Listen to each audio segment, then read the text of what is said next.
My name is BlueHead. This is the 10th installment in a series of installments that constitutes the entire BlueHead campaign as the independent candidate running for the Presidency of the United States on November 6th, 2012. We have representation for the Democratic Party in the incumbent Barack Obama. We have representation in the conservative Republican Party in Governor Romney and Paul Ryan.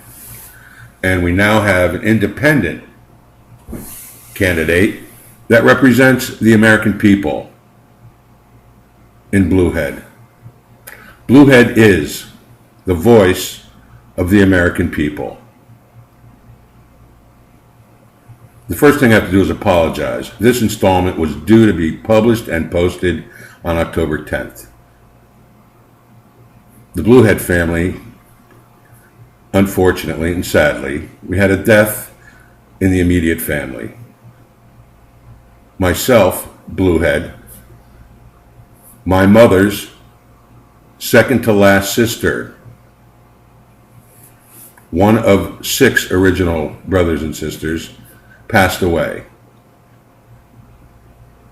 And in addition to that, with family incoming from the surrounding towns and states in the Northeast to honor the death of this matriarch at 93 years old, who we lost this weekend, there just wasn't time.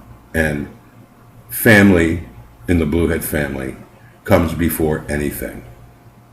In fact, the BlueHead family is an extraordinary family, but we know there are pockets of extraordinary families around the United States, which is why the United States is the greatest republic in the history of the world. This 10th installment is meant specifically to lay down the agenda of the BlueHead administration for the next 4 years, which will hopefully provide the foundation for our surge forward into the future, regardless of who was elected in 2016. On the economy and job creation, I'm going to put your mind at ease. This problem is going to resolve itself. It's going to resolve itself because if this administration is elected to office, the very first thing that will happen is that we will restore law and order to the banking and financial management industry in this country. That's the first step that will be taken. The Dodd-Frank bill, which had the unintended consequence of declaring banks too large to fail, meaning the United States will back up or insure these banks against bankruptcy, has again provided the venue, circumstance, and freedom for the largest financial institutions on the planet to basically do whatever it is they please. They have a fail-safe agreement with the United States government. And while it's limping right now, it's not chair-bound. It's not bedridden. There is still a tremendous amount of substance left, and it seems unfair to the BlueHead administration that all of that wealth and power that constitutes the United States, the Federal Reserve, and our tax revenue base and trading revenue, and all of the money that we consider to be the net worth of the United States, measured as our GDP and our tangible assets, it seems unfair to collateralize all of those to support a few banks, just a few people in relative terms. Unless you work in one of these too big to fail institutions, you are SOL. And you know what that means, so I won't have to be discourteous and repeat it. So this problem is going to resolve itself because the consequence of these large financial institutions capturing the financial systems of the globe is a limited access to seed money. And I'm not talking about 50 million bucks. I'm talking about the $40,000 loan, the $25,000 loan, the $10,000 loan, or the $2,000 loan that the local and regional banks traditionally provided for grassroots free enterprise creation.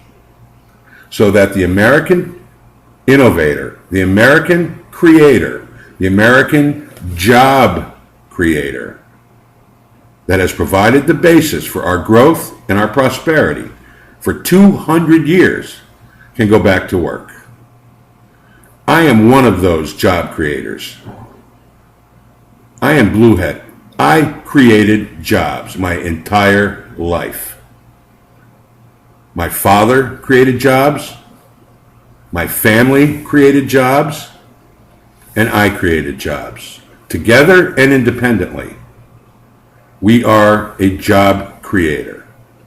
And we created our first jobs with small amounts of money borrowed from a small institution in our local town. Well, those banks are going away because the huge banks, the four largest financial institutions on the planet, have all of the control and a fail-safe safety net. So they can't possibly make a mistake. They're free to do what they please because the entire combined might and financial horsepower of the United States is behind them. That was the most imbecilic, counterproductive thing that could have been done. In spite of all of the good things that the Dodd-Frank bill may have done, that one caveat undid everything else in one fell swoop.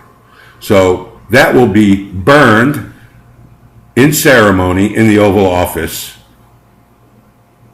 in the bronze dish it deserves to be burned in. The second thing that will happen is that we will restore law and order to a corrupt, bankrupt, morally bankrupt, not financially, morally bankrupt banking system. It used to be investment firms and banking were separate businesses. When they decided to put those two things together, you created a growing medium, a petri dish for greed and corruption. Psychology majors will tell you that, doctorates in psychology will tell you, that greed is Paleolithic. It is an instinct in the human animal, in our species. You cannot wish it away. The human animal is greedy.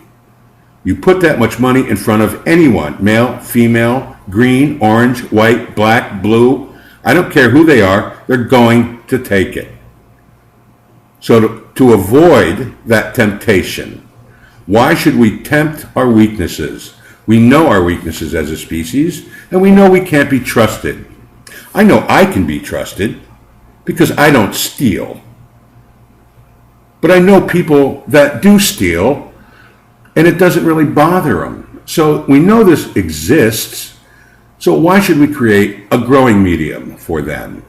Because that's what we've done here with Dodd-Frank, and before that, with Citicorp buying the Travelers and turning into Citigroup, which broke the Glass-Steagall Act of 1934 that was supposed to protect us from these monopolies.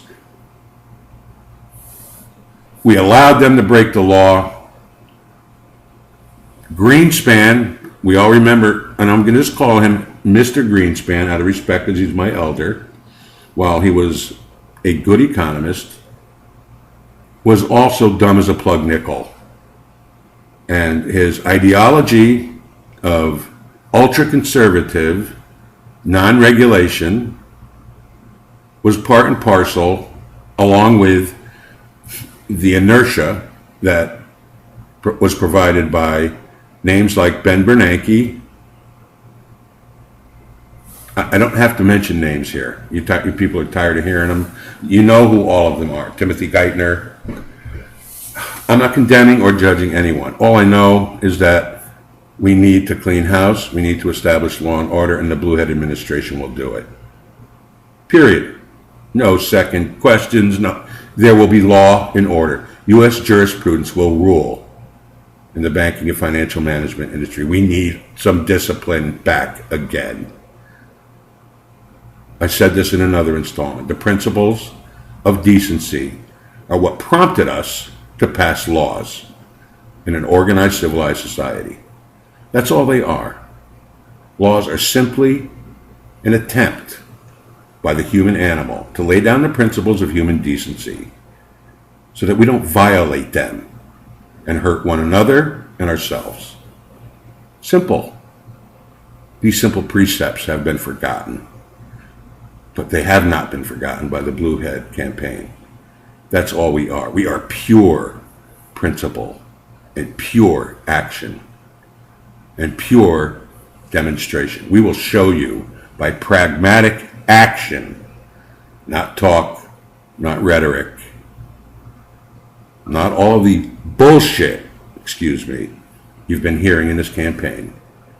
We will simply act on your behalf, on behalf of the American farmer, the American auto mechanic, the American surgeon, the American teacher, the American hairdresser, the American chef, the American landscaper, the American dishwasher, the American neuroscientist. I think you understand. Jobs are going to be created because we are going to turn on the incubator in this country, and we're going to do it using local banks and regional banks that are small, start with a great idea, and walk the line. There's a saying in business, particularly the service business, with which I've had 35 to 40 years of direct experience, as well as other industries. Walking the line simply means every day the boss gets up and walks the line and goes up to each individual employee in his building or in his geographic territory and sits down with an associate, not an employee, an associate, a partner, and says, what are you working on today? What do you hope to achieve by what you do today? And if you're not working on something, why not? And if you don't have anything to work on, where would you normally get something to work on, and what would your objectives be? That's walking the line. The current administration doesn't understand this concept because it's never been in business. In fact, if you look at the record of our current president, he's never done anything but run for office and be elected to office. He wouldn't know. You don't know what you don't know. And he simply just doesn't know. Not judging, not criticizing, just stating fact. He doesn't know. So how can he do it if he doesn't know? Well, guess what? There are people out here that know. I'm one of them. And I'm BlueHead, and I'm going to do it. Tax reform. You know, the tax codes are so complicated. And I'm not saying that to dodge the issue. But the fact is, we have a tax reform or a tax manipulation configuration or a matrix that was brought to life under the George Bush administration to give relief for a certain period of time. It expires this January. Okay? That includes estate taxes and several other loopholes for every American, not just the wealthy, not just the higher end, but there are certain tax deductions and tax savings in this plan that are expiring in less than 3 months. And when that happens, when our economy is in this shape, there is going to be a free fall in this country of incredible magnitude, the likes of which we have never seen before. And why no one's talking about it, I don't know. I can see maybe 1 or 2 channels. I read some of it on the internet, but in small print on the back page, there's a couple of channels that are paying attention to it, but this tax reform is going to expire the first thing we're going to do, of course, is extend it until we figure what the hell is going on. Okay? That's a decision that has to be made.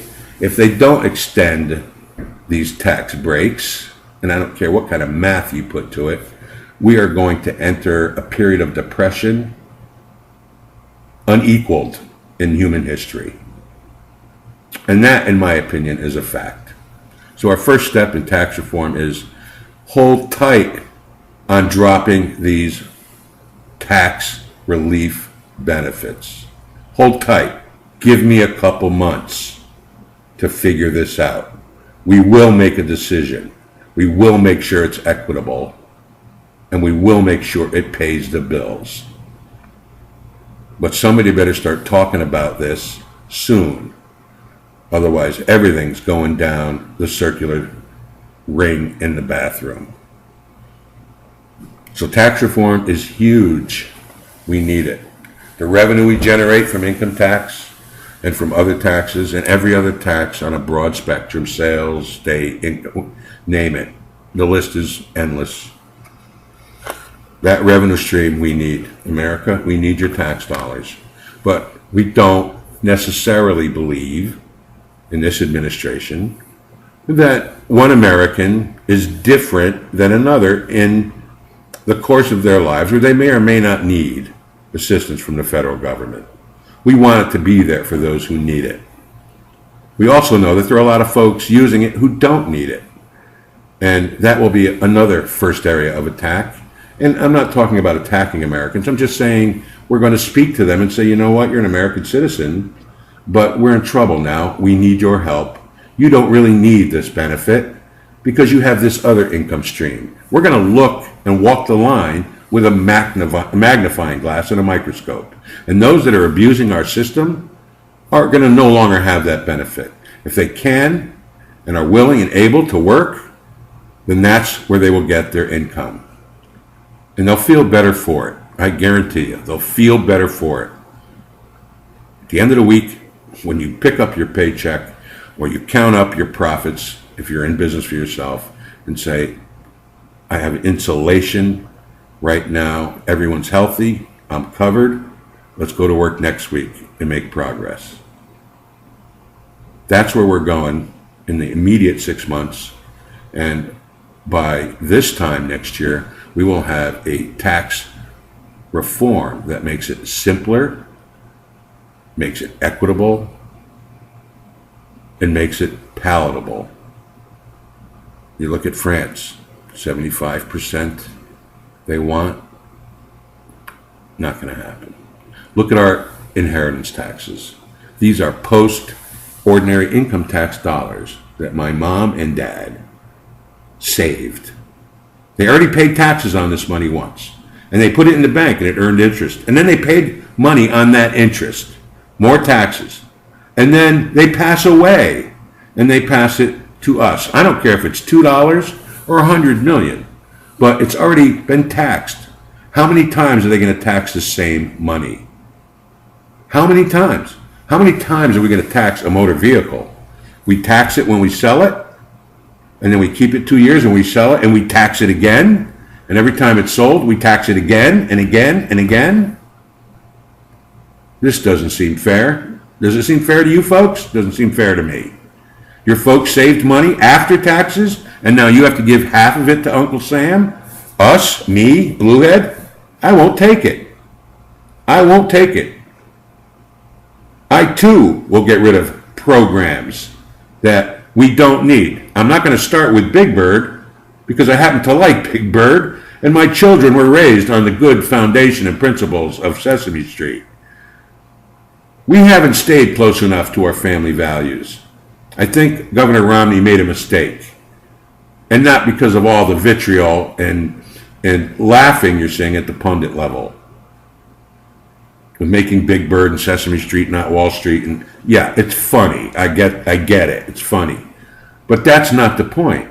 Sesame Street stood for people helping people, being responsible, teaching lessons to small children. Well, our family units have changed, okay? That's a fact. They've changed. But we still need to reinstill the values. I published over a year ago a document on YouTube called Affirmation of American Principles, or Reaffirmation of American Principles. And that's all that's needed, is a reaffirmation of American principles. We don't need to write them over again. We know what they are. We built this country on those principles. The principles of decency and of family and of boundaries and of rules. There's rules in families just like there are in governments and societies. And those rules govern our society so that we're decent and good and compassionate and look out for one another. All of that needs to be restored. It's still here. It's just asleep. They've put it asleep with this campaigning and this confusion and the complexity. They've made it sound like rocket science.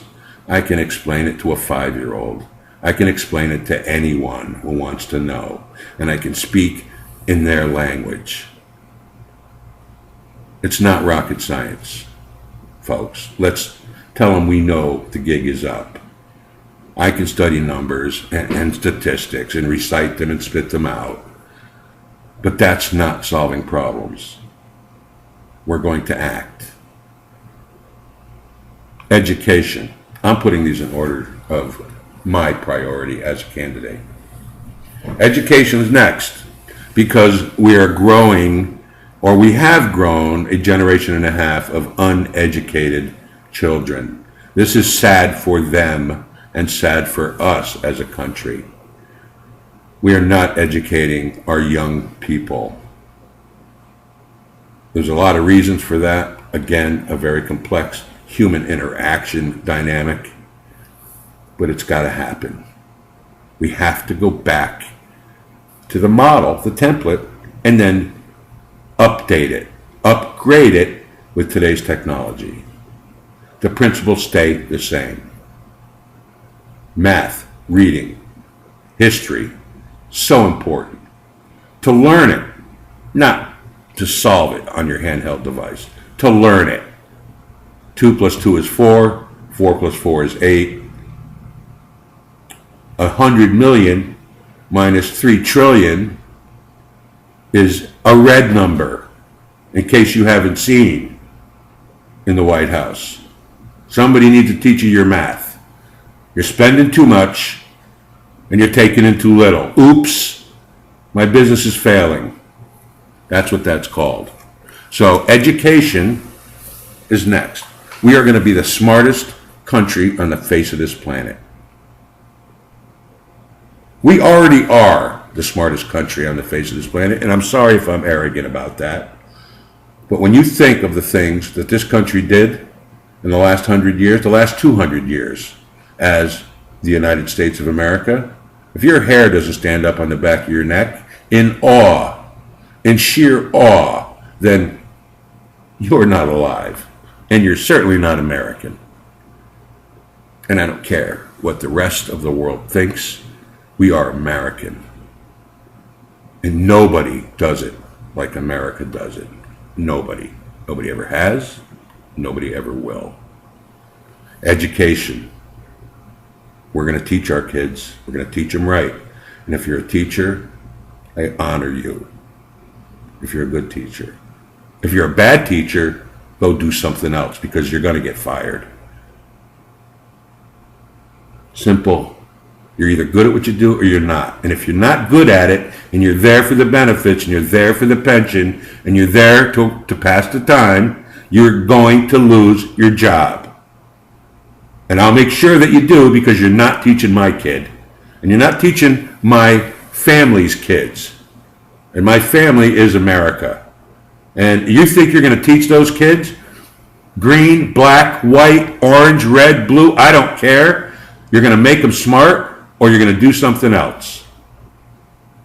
So education comes next. Because in 30 years, we're going to be walking on Mars and we're going to be drinking seawater and making energy from it.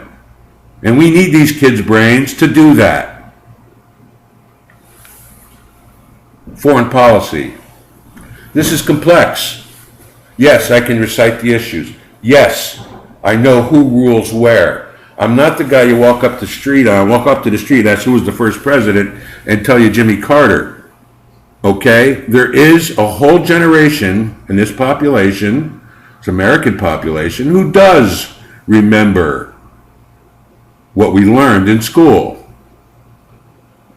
And foreign policy right now requires an entire team of people with a sense of history and destiny and a vision, as well as knowledge from errors and corrections over time, based on the American perspective.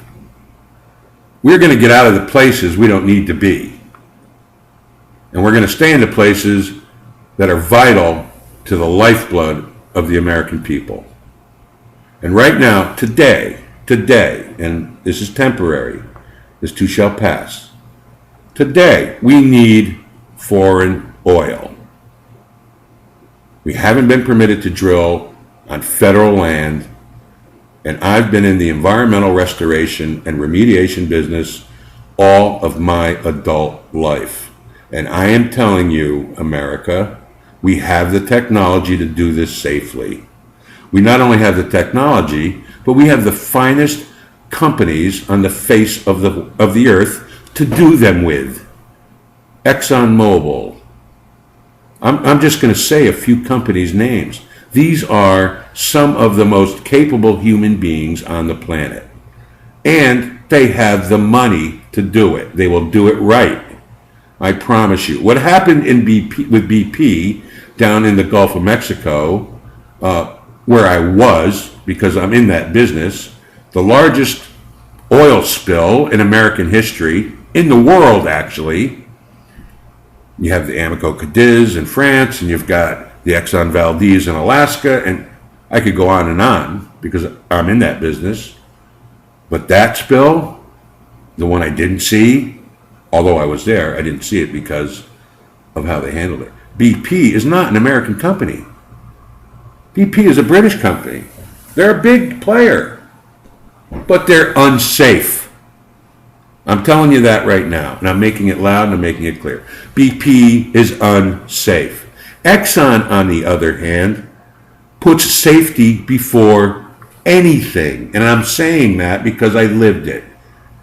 ExxonMobil, Royal Dutch, Shell Oil to everyone else, Texaco, the remnants that remain, Chevron, these names should ring a bell. They should ring a bell. They've been our filling stations, our oil producers. They're all America has left, essentially, besides the computer technology business. They are great American companies. They have the resources, they have the technology, and they have the means. And they're going to be tapping into American reserves, and they're going to be doing it safely. Because I'm telling you, we can do it safely. And we can do it without hurting the environment in a way where we have to look out and see something that's unsightly. We don't have to do that. Just watch Gasland. Look in the western states at these gas wells on these beautiful, pristine ranches and make yourself sick. That's not going to happen in this administration. We're going to be reasonable and rational with our laws, regulations, and controls, but we're going to drill on federal lands, and we're going to make it so that you don't even know it. We're going to let you know where it is. We're going to tell you everything and show you everything, but we don't want you going on vacation and having to worry about watching a rocking horse or a pumping station when you're at Yellowstone Park or anywhere else, because we're not going to go near anything like that. We're going to find the most remote reserves. We're going to tap them first. We're going to get the opinion of the people, the Americans that live there first. And we're going to build this pipeline, this pipeline that's supposed to come out of Canada. We need this fossil fuel. We need it. But more importantly, foreign policy-wise, we need to cut our dependence on OPEC. And that's what we're talking about here. I think I mentioned in another installment what happens to oil, crude oil. It's turned into two things. distillates that we burn, and I'm generalizing in a very general way. Believe me, it gets way more complicated, and there are people much smarter than I who will tell you about that. I can introduce you to them. But crude comes out of the ground, it turns into two things. Distillates we burn for fuel and heat and other sources and energy. And powder, black powder, that's made into polymers and chemicals that make virtually everything you see around you. So it's not just fuel, it's everything we make, synthetics. And it's not truly synthetic because oil does come from Mother Earth. And it is organic. So that's the other thing I just kind of wanted to point out to everyone who says, I'm eating organic. Well, guess what? Gasoline is organic. Jet fuel is organic. Anything with a carbon atom attached to it is organic. Lead is not organic, but gasoline is. So if you think you're eating organic and you think you're eating safe, guess what? It doesn't necessarily mean safe. In that context, I understand organic, but don't think just because something's organic, it's non-hazardous, because that's simply not true. So we need to get away from OPEC, because these people hate us. They've sent the message far and wide. We're going to figure out who's our friend and who's our foe. And we're going to figure it out in a hurry. I think we already know, because I have complete faith in the national security and intelligence agencies in the United States. I believe we are the best in the business, period, the end. I think politics creates an impression in our minds as Americans, like what recently happened to our brothers and sisters over in Benghazi, our precious ambassador and our precious military men whose families are now suffering and who have suffered for the last month and a half. Our intelligence community knew.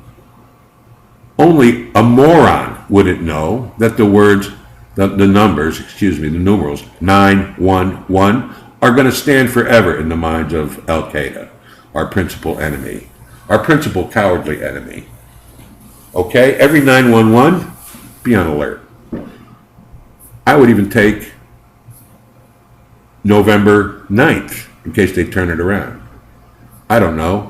But you know what? We're going to stop talking about national security issues on public TV, things that matter, information that we shouldn't have, and I don't want to know. As president, I'll want to know, but I won't want to know as an American citizen, because if I know, then they know. And if they know, we're in trouble.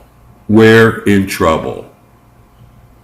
So let's keep our mouths shut about what's going on in the intelligence community, in the media. And if the media chooses to release information that may or may not be discretionary, that may be sensitive, and if they don't have a sense of propriety with this information, then we, as the American government, will make sure they get no information.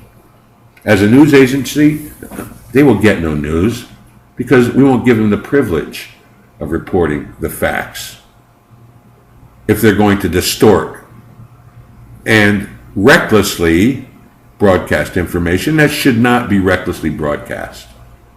I think we tell a little too much on the tube. There's information I don't want to hear as a citizen. And I think a lot of you feel the same way. Why do I know that? Don't tell me that. Because if I know it, you've just told 50,000 people who shouldn't have that information. Let's stop being stupid with our free speech rights. There's free speech and there's protection. And we have to have distinguishers, right? We have to distinguish between the two. Yeah, it's free speech at a price. There's a price to pay for that. And when other people pay the bill, that's a free speech right you won't have. When people die,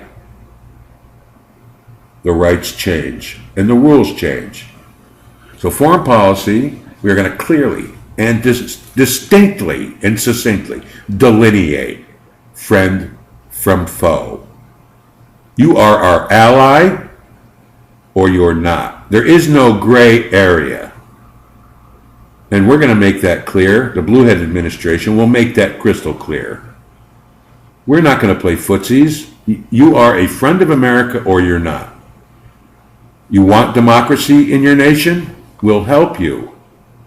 But we're not sending you a dime if you happen to be one of those hotbeds of terrorist activity that incubates these urchins, these predators that come out and cowardly, in a way, snipe and pick and scratch at our edges because they don't have anything else but camel shit to throw.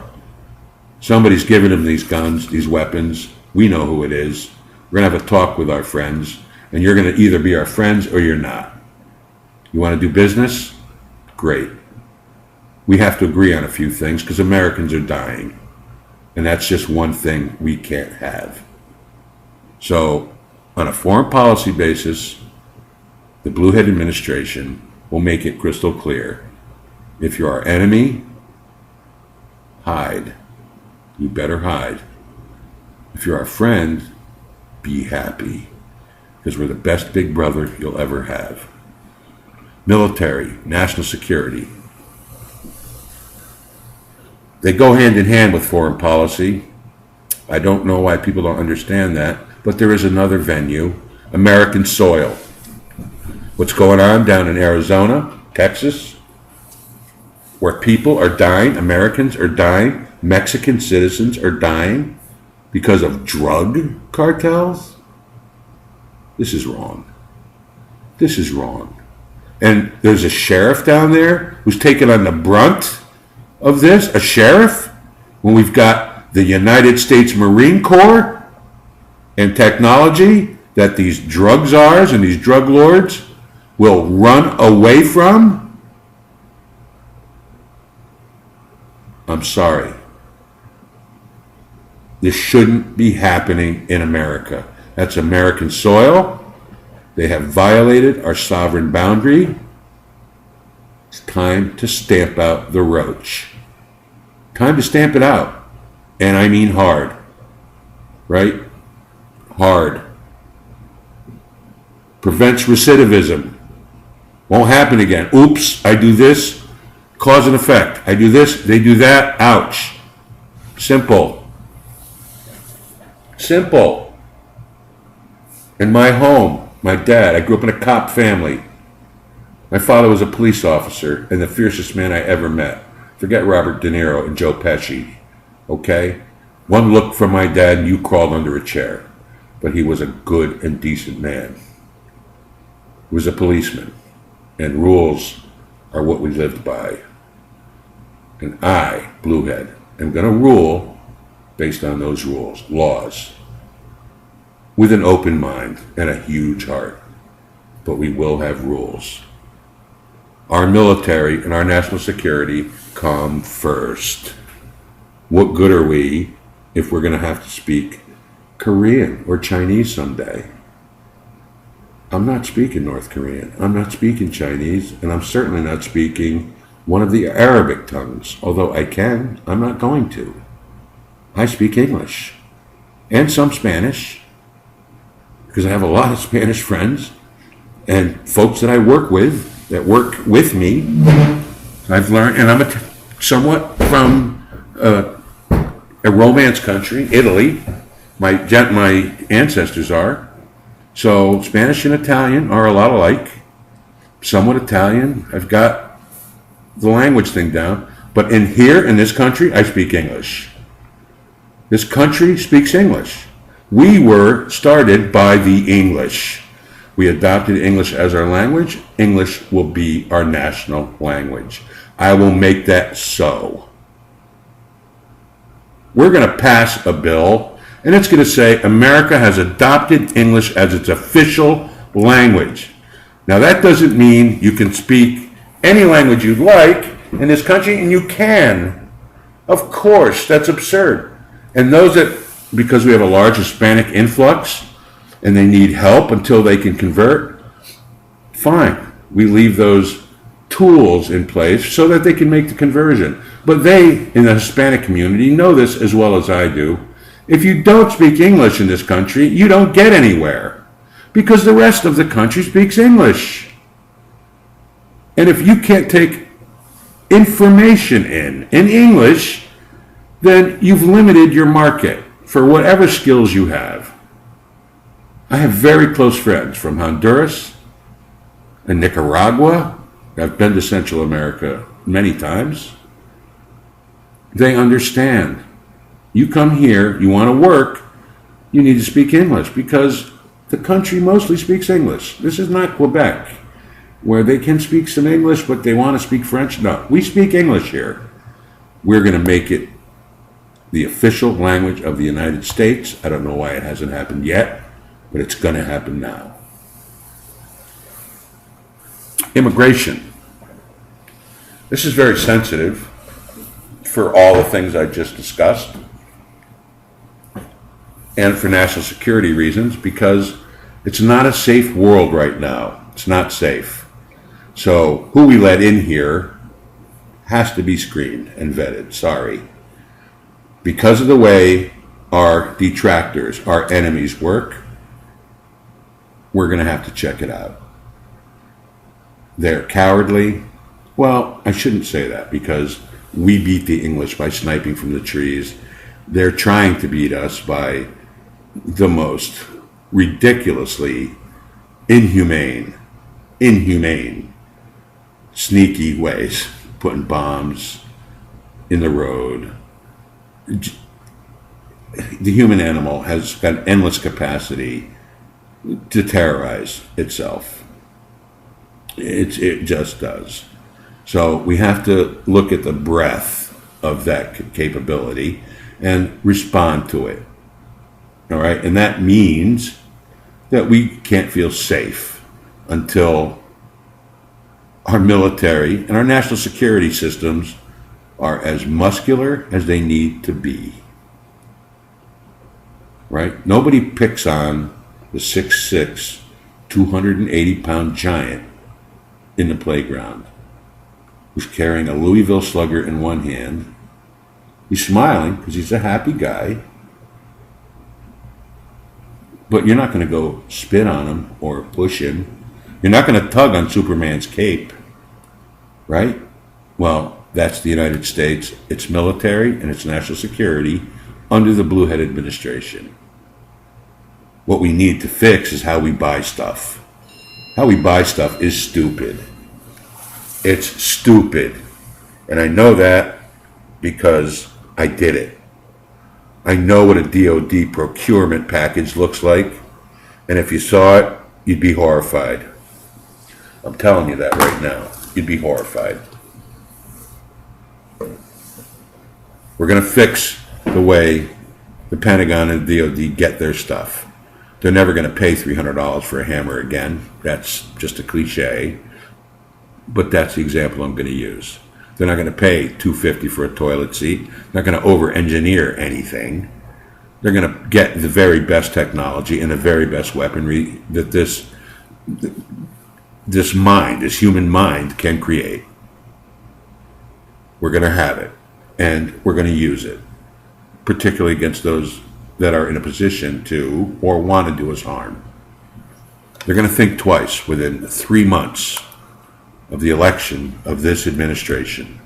In fact, I guarantee that once they understand our position, our firm, relentless resolve when it comes to the safety and protection of America and her interests, they are going to back up a few steps just to see what happens. And in that moment, in that window, we are going to do whatever it is we need to do to keep America and her interests abroad safe, as well as our friends. And if anybody has forgotten, and I think in this campaign they have forgotten, Israel is our friend. She's not only capable, but we need her. She's where she needs to be. I feel sorry for the people that have to live there because of the turmoil in their backyard. They're in a corner, but they are our friend.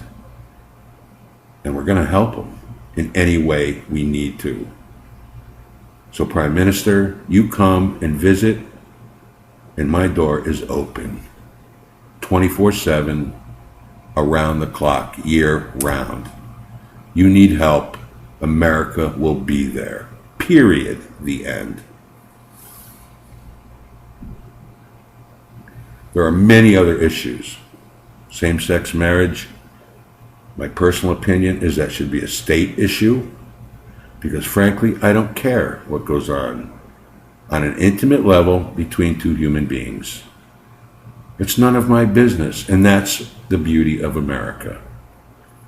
Now, if we're going to argue about the gender of these two people, we can, but it's largely academic. There's two people who love each other and want to be together. They're going to do it whether you allow them to get married or not. Whether I allow them as the U.S. government, and I'm speaking from that perspective, whether I allow them, they're going to have their life and their relationship, whether I approve of it or not. And I don't approve or disapprove of it. It's none of my business. It's not what I would do. It's not for me, but that doesn't mean it isn't for them. And who am I to stop them?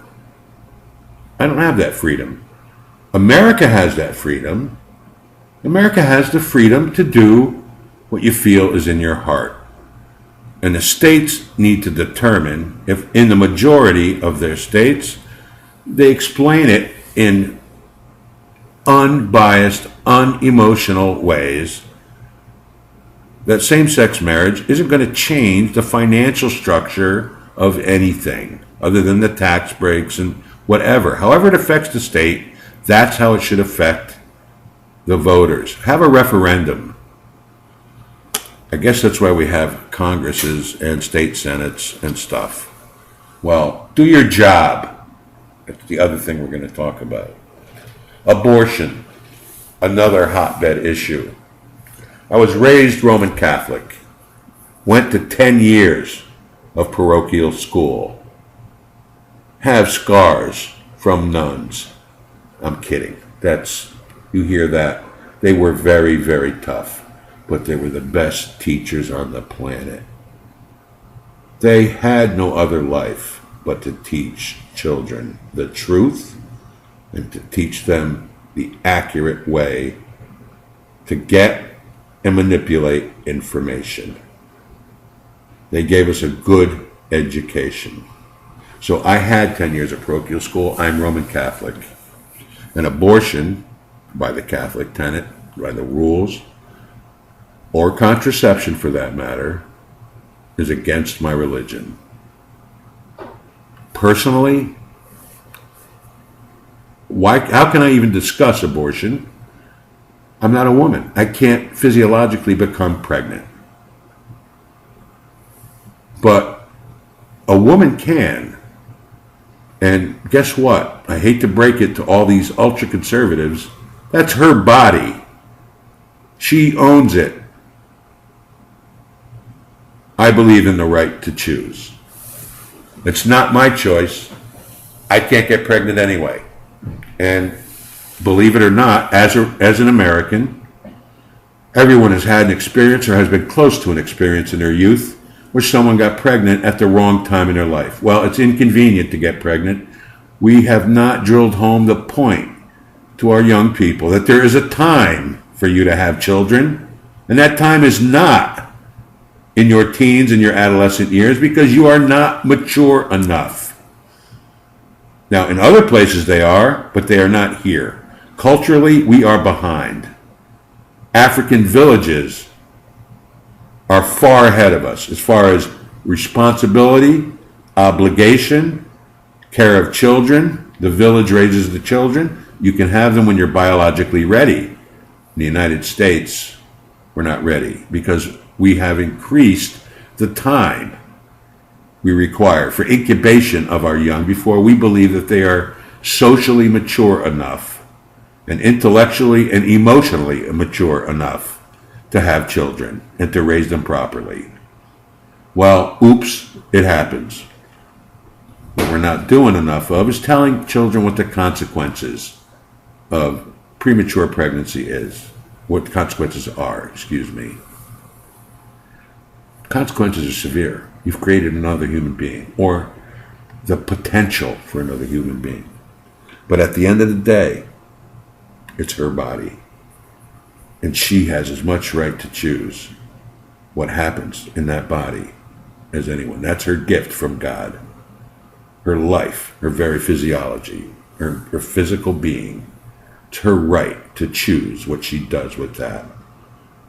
We do have laws against suicide, so you can't kill yourself, at least not if there's law enforcement nearby and we know. Because we will stop you, because believe it or not, we want you here. Abortion is a different matter entirely. It should be a no-brainer with respect to incest and rape and health of the mother. That's a no-brainer. No-brainer. Why would you do that? Why? And how cruel can any religion be to not recognize the lifelong emotional suffering and pain that's caused by not allowing an abortion in a case of rape, incest, or life of the mother, or disease, or whatever the sad outcome is. That's why there's separation between church and state, and needs to be. I'm a Roman Catholic. I believe in the Christian tenets, the principles of Christianity. I'm deeply steeped in my own tradition, my own symbolism. I love the ritual. I love the symbolism. I love the church. The rules I don't love so much. I don't love priests not being able to marry. There's a lot of things I don't like. But I don't make those rules. The Pope does. And the cardinals and their council of wise theologians. I don't pretend to know everything about religion, but I know that I'm a spiritual human being. And Catholicism happens to be my religion. BlueHead. I'm a Catholic. So, if I'm elected, I will protect the rights of all Americans. That's my job. And fathers, bishops, your excellencies, that's my job. You will never, ever have to dispense or be used as a mechanism to dispense contraception or pay for contraception or abortion. Because I understand fully your principles and why they're in place. But the larger needs of the country, considering we are multi-ethnic and multi-religious, we're Jewish, we're Islamic, we're Buddhists, we're Hindus, we're Protestant, we're all kinds of things. They have their own rules, and they have the freedom to practice them in this country. That's why we're here. America is here because of religious persecution. Look at Ireland. That's why church and state, we really need to stay separate. Let me go to my Mass on Sunday, and let me come back to work. I want Mass early in the morning. I want to celebrate my Sunday, worship my Savior, and get on with my day and go back to work. Abortion, I'm afraid, under my administration, will be the right to choose. Social Security and Medicare. Again, this is like tax reform. This is a complex mathematical accounting issue. This is going to require modeling, prediction, and honesty. That's what's missing, is honesty. Well, the BlueHead administration is pure when it comes to the transparency, and it's honesty that's missing. This is what I will honestly tell you. The platform is, if this administration is elected, nothing will change. Nothing will change for 2 years until we figure this thing out in a common sense way that doesn't create harm. Obamacare sounds to me like an abomination. An abomination. And I don't want physicians who stay in school for 15 years of their life, or 20, whatever it is, it's some ridiculous number, to make the same pay as a guy who empties the trash barrels because they chose different paths in life and decided to exercise their acknowledgement of their own skill sets. One guy decided he's going to empty trash barrels, and he's happy doing that. Maybe he is, maybe he isn't. It's up to him to make the change. But the guy who went to medical school and stayed up around the clock and studies his butt off to get his degree, he should be well paid because he's got your life, my life, and the lives of our families in his hands. And I want him to be well trained and at least well compensated, because his life should be comfortable for the amount of sacrifice he's going to make. Yes, there's a lot of quacks out there. They need to get weeded. But by and large, most doctors are decent people. And they're not super rich, in spite of what you think. I know this specialists are, they make a lot of money, but they're not super rich. These are not Wall Street bankers. They're hardworking people in a very technical, demanding business, and they make a good living, and they should. And we can't cut them short because they'll leave. And if they're not here, then we're going to have to go where they go. Because when people need real care for something serious, they come to the United States. And I want it to stay that way because I want my family protected, my American family. Tax increases. Nope. Not right now. I'm not saying not ever. Okay? Energy independence. We already talked about that. We're going to drill and we're going to use our resources. But we're going to do it using the latest and best and greatest environmental quality preservation humanly possible. This is where I come from. This is my industry. This is what I do, so I will pay special attention to this. We will have clean fossil fuel. We will be as low risk as possible. But as I've said in the past, in other installments, less passionate installments, there is not a magic switch in Washington that will take us off of fossil fuels in the foreseeable future and put us on wind and solar. This is a waste of our tax money. These investments they're making, I'll tell you where that money right now is needed. It's needed for people losing their homes. And I'm not talking about the person who made a bad decision and bought a home way out of their league. You got to take responsibility for your actions. You made a bad decision as well. The banks were predatory. Yes, I'll give you that. I'm going to fix that. But going forward, you're going to buy a house you can afford, right? And you're going to be able to do that through a bank that's going to loan you money based on your ability to repay that debt. Now, if you don't have the capacity to repay it, they're going to take it. That's the price you pay. A lot of people are paying that price right now. Whether they bought at the high end and couldn't afford it or not. This collapse in 2008 was Wall Street and bankers out of control. And that's all it was. We're fixing that. Remember that. I told you, we're fixing it.